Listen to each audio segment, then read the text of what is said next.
This happens to be the leatherworking shop. Working on some fire buckets here today. Okay. These were the basically firefighting equipment of the late early 1800s. Towns and cities did not have bucket, or they didn't have the equipment that we're familiar with. The way fires were fought was by using bucket brigades, which constituted of men, women, and children in the community gathering with their buckets, filling them with water, emptying the buckets on the fire, returning the empty buckets to be refilled. And after the fire was over, they would take an inventory, determine who did, and keep everything that I've made, because first of all, it would be too expensive, and secondly, my house would be so full of fire buckets that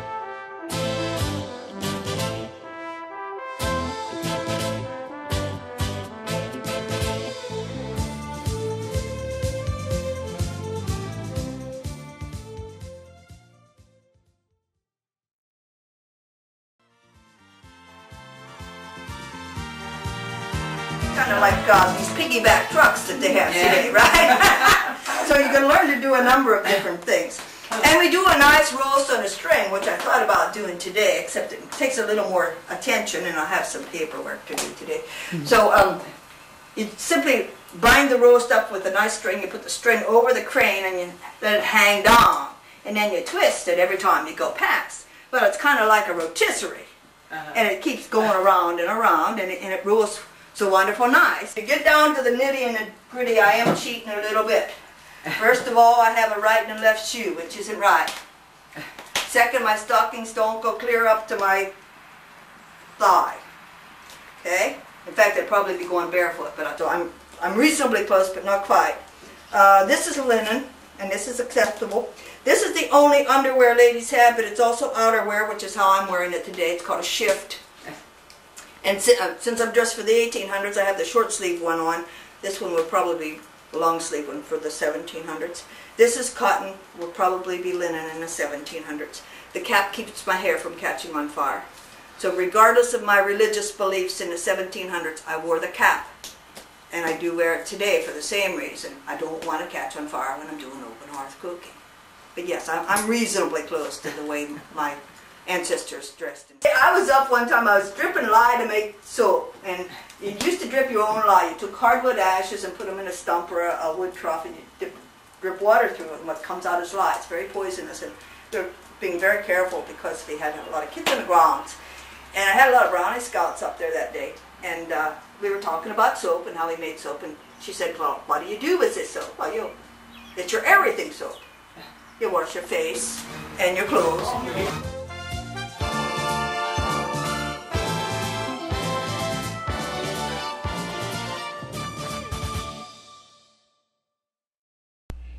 Unlike most other nationality groups, German women worked in the fields, meadows, and stables alongside of the men.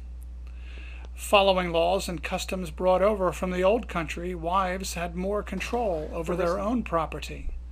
They owned clothes and other property and could dispose of them as they saw fit through their own wills. On Orange Street in Lancaster City and moved to the museum in 1962.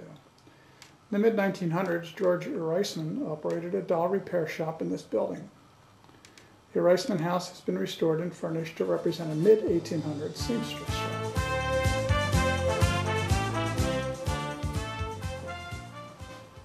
Wearing felted top hats, you're going to think it's felt, but it actually was wool that they kept boiling down.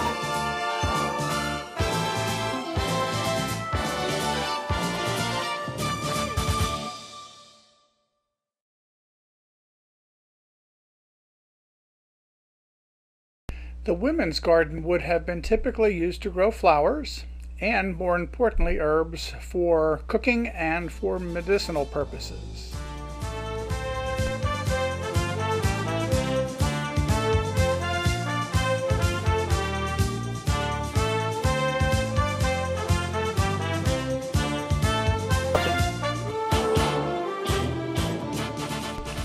The German settlers, unlike others, kept true to their building roots.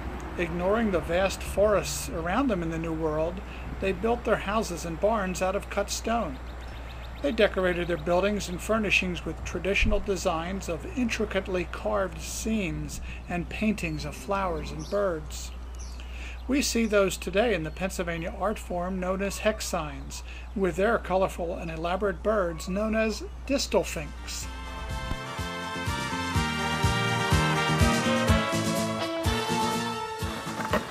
German farmers preferred the use of oxen instead of horses to pull their plows and wagons. German influence can be seen today in the shape of barns. If you see a stone barn with an eave where animals can stand out of the rain, you know it's of German design.